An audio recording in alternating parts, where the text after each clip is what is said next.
Hello, I'm Richard Hooper and this is Nadia Yegorova-Johnstone. At CommunicAsia this week, the buzz has been all about 4K ultra-high definition TV, with several live demonstrations taking place as companies such as Intelsat, Measat and Eutelsat showcase their 4K capabilities. Measat teamed with NewTek to deliver the first satellite transmission of 4K UHD TV video, distributed using the new DVB S2X transmission standard. Nadia caught up with Measat's VP Network Engineering and asked him about the demonstration. The demonstration is actually a live transmission, 4K live transmission that's actually through Measat 3 satellite. What we have done is actually that we have a video player that's played out from our headquarters in Malaysia, and that video feed signal is always being encoded using MPEG-4, Ericsson's equipment. And the signal further modulated on the satellites of using the NewTek DVB-S2X technology. And the signal itself is actually downlinked into Marina basebands using a 3.7 meter antenna, further demodulated using NewTek equipment again, and decoded using the Ericsson's decoder, and displayed on this screen here itself, the 4K content. So it's really the first ever Ultra HD or 4K transmission using DVB-S2X over satellite. Eutelsat's 4K demonstration was in partnership with ST Teleport and will run indefinitely even after the event is over. The channel can be received directly by the latest consumer 4K TV panels, equipped with DVB S2 demodulators and HE VC decoders. The industry is looking forward to commercial rollout of 4K, expected to happen even more quickly than HD TV in some regions. There have been several newsworthy announcements at the show, with Speedcast, Gilat, Tycom and ST Electronics making the news. Speedcast continues its expansion and growth drive with the acquisition of Oceanic Broadband, a leading provider and integrator in the Oceania region. I asked PJ Bellier, CEO of Speedcast, about the rapid growth of the company. The company has a strategy of, first of all, organic growth, and we've been able to sustain a strong organic growth over the past many years, and we intend to continue doing that. And we're combining this organic growth with acquisitions, external growth, to strengthen our growth potential. So we've been acquiring a few companies in the past 18 months, now 5 companies. It started with Australian Satellite Communications, Adelaide-based company, Australian company, very strong in the Australian market, serving oil and gas, mining, government sectors primarily. Great service provider. We then wanted to strengthen our presence in Europe for the maritime sector, serving commercial vessels, because it's a key growth engine for the company today. We were strong with a leadership position in Asia, but we're lacking of strength and presence in Europe. So we acquired Electricom Satellite Services, Rotterdam-based company. Rotterdam, big shipping hub in Europe, and it's been a great acquisition because it has really changed our profile in the maritime industry.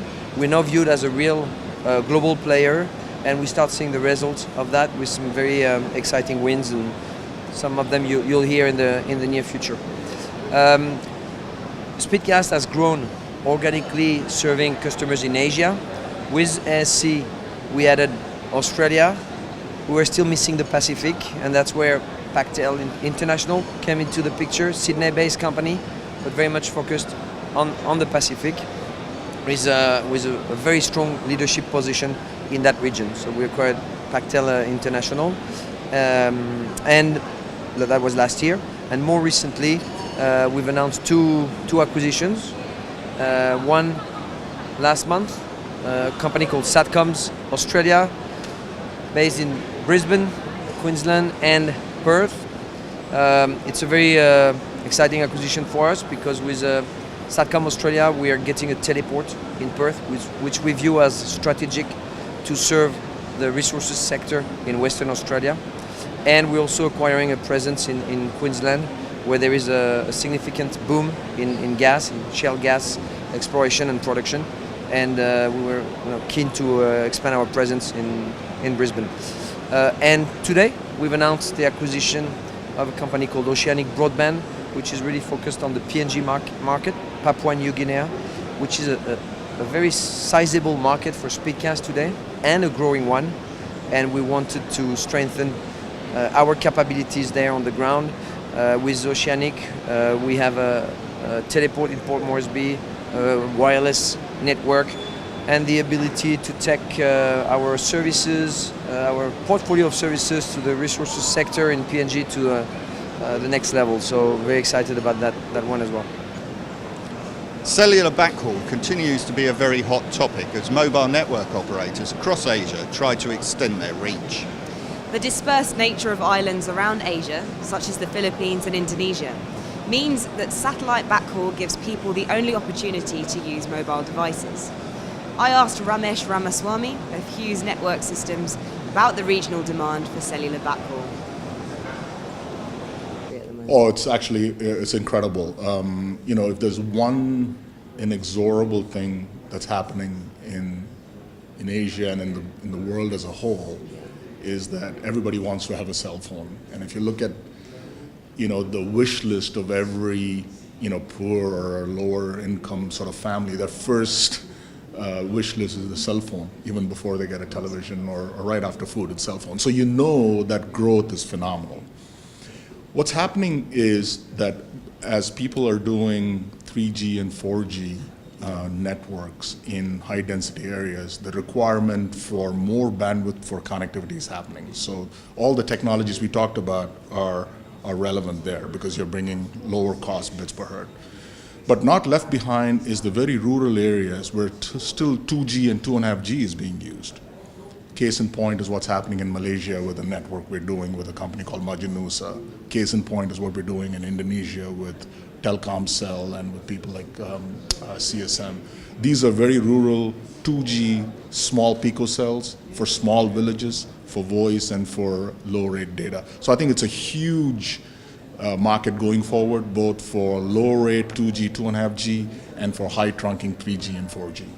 High throughput satellites continue to generate much discussion as satellite operators look to Asia as a great opportunity for HTS capacity. The demand for data is sure to drive demand for HTS. The population of Asia is keen to use their smartphones and other mobile devices to stay connected no matter where they are. HTS provides the high throughput required for data and voice services, but also at a lower price point, an important consideration for Asia. The satellite industry is at a crucial point in its evolution. With new applications emerging all the time and entrants from outside of the traditional industry, such as Google investing in satellite, it will be important for the industry to innovate and to ensure that it remains relevant in a constantly evolving communications world. That's all for this week. Thanks for watching.